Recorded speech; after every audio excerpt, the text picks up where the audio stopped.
Hello friend. आज हम infertility के बारे में चर्चा करेंगे कि इनफर्टिलिटी किसे कहते हैं, कि इनके क्या क्या कारण होते हैं, इसके लिए क्या टेस्ट कराने चाहिए। तो मैं डॉक्टर सीमा गुप्ता, गायनी कंसल्टेंट। आज हम इनफर्टिलिटी के बारे में चर्चा करेंगे। इनफर्टिलिटी कहते किसे हैं? अगर आप बच्चे का कोशिश कर रहे हैं और आपको प्रेगनेंसी नहीं लग रही है, लेकिन आपने कितने टाइम तक ट्राई किया ये मायने रखता है। अगर आपने कंटिन्यूस 1 साल तक ट्राई किया है, आप हस्बैंड वाइफ साथ रह रहे हैं और 1 साल से आप कंटिन्यूस ट्राई कर रहे हैं और प्रेगनेंसी नहीं लग रही है, तो आप इनफर्टिलिटी की कैटेगरी में आते हैं। अब बात करते हैं कि बच्चा लगने के लिए क्या क्या चाहिए होता है। प्रेगनेंसी लगने के लिए जैसे आप देख सकते हैं कि यूट्रस है तो बच्चादानी चाहिए होती है, ऑब्वियस सी बात है, क्योंकि बच्चा इसके यूट्रस के अंदर ही लगता है। इसके अलावा एक ट्यूब, जिसे आप आम भाषा में नली कह सकते हो, वो चाहिए होता है। ओवरी, जिसे अंडेदानी कहते हैं, वो चाहिए होता है। और एक हस्बैंड का सीमन एनालिसिस, मतलब सीमन जो होता है उसका जांच नॉर्मल होना चाहिए। तो प्रेगनेंसी लगने के लिए सब चीजें क्यों जरूरी है, पहले ये डिस्कस करेंगे।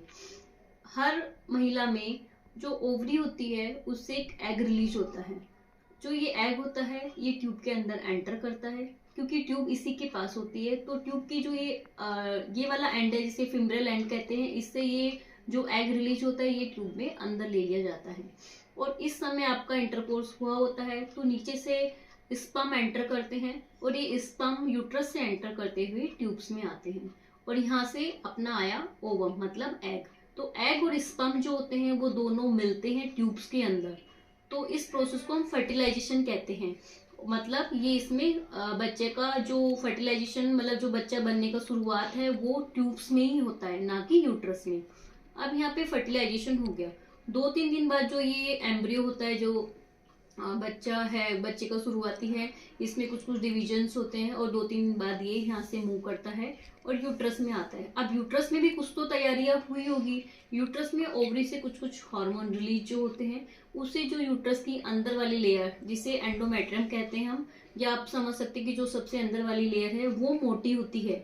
मतलब एक गद्दी तैयार होती है, जिससे जो यहाँ से जो बेबी बना है वो इस पे चिपक सके, उस पे अच्छे से लग सके।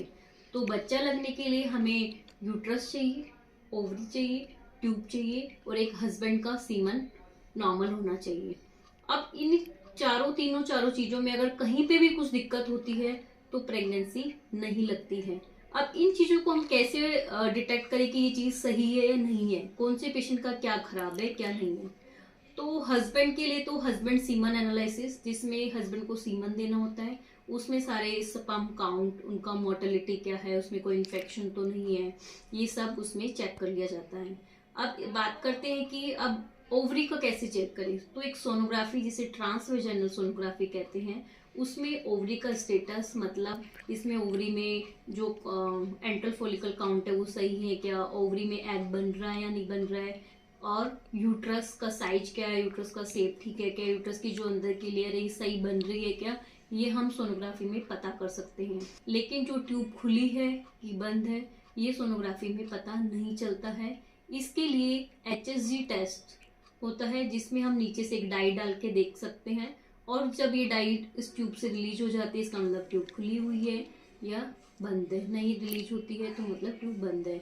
और एक फाइनल, अगर HSG में कहीं मतलब ट्यूब कहीं कुछ ब्लॉक आती है, HSG टेस्ट जो होता है वो OPD बेसिस पे होता है, जिसे हिस्टोसैल्पिंगोग्राफी कहते हैं। अगर इसमें ट्यूब कुछ बंद आती है तो उसके अनुसार उसका ट्रीटमेंट किया जाता है। और फाइनल, अगर हमें 100% श्योर होना है कि ट्यूब खुली है कि बंद है, तो दूरबीन के माध्यम से डाई डाल के ये चेक किया जाता है।